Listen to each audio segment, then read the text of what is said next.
That's kind of what you want to be, isn't it? You want to have wholeness in your body, wholeness in your mind, and wholeness in your spirit.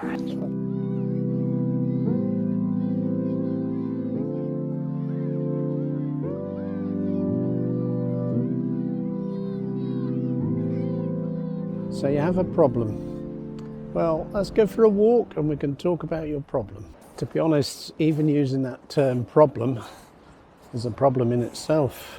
Maybe the problem with your problem is just that you've called it a problem. See, the word problem is a mathematical term. We do use it in a slightly wider sense these days, but its roots are in maths. The mathematical problem always has a solution. So just using the word problem tells your mind that there is a solution to the difficulty you're facing. But what happens if there is no solution to the thing you're facing? If there isn't a solution, then you're not going to find it. And that can really set yourself up for feeling like a failure, because you see other people sorting out their issues. You've got your own problem and you can't find a solution. So you can begin to feel that you're not wise enough, you're not clever enough, and you can get really down on yourself. But some problems just don't have a solution. I think it's better to use the word challenge, because a problem, because it's mathematical, always has a solution. And when you call a thing a problem, something I've often done in my life is you think the answer is A or B, that you're left with two choices really, and you're not sure which is the solution, and maybe neither of them is the solution, and we end up choosing A or B, and then it doesn't really work out and the thing doesn't get solved. But what if you reframe the issue that you're facing as a challenge? Because a challenge needs a strategy and options. A problem, because it's a mathematical word, will always have a solution. But a challenge may not have a solution, but you can come at a challenge with a strategy and options. And it may just sound like I'm arguing about labels, that really what you call it doesn't matter, but it really does matter.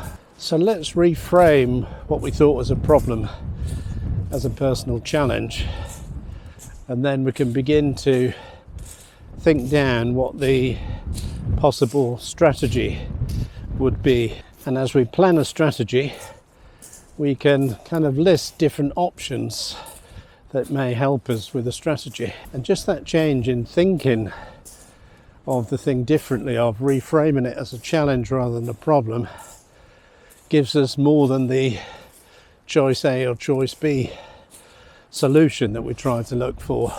I heard this thinking from a doctor a GP who sometimes had to give patients bad news about their health, about some horrendous diagnosis. And he said quite often the patient would go off looking for a solution, and in certain cases there wasn't a solution. And he always encouraged them to reframe the issue as a challenge rather than a problem. And obviously some of the things he had to tell people would be quite life-changing, they really would. But what he said was that it led him to think that whenever we face a difficulty in life, it's always much better to frame it as a challenge rather than a problem. So that's my little thought today about your problems. And I think whatever you're facing, my advice today after listening to this GP the other day would be to reframe it as a challenge. If you found this video helpful, don't forget to give it a thumbs up on YouTube. That helps YouTube sort of deliver it to other people that might find it helpful. And also it helps me if you can hit the red subscribe button and click the little bell icon, and you'll get notifications of new videos. And I'll see you with another thought about life, and hopefully all these little thoughts and tips will improve our lives, and together as we journey through life, we'll have the best life we possibly can. So thanks for watching, and I'll see you in the next video.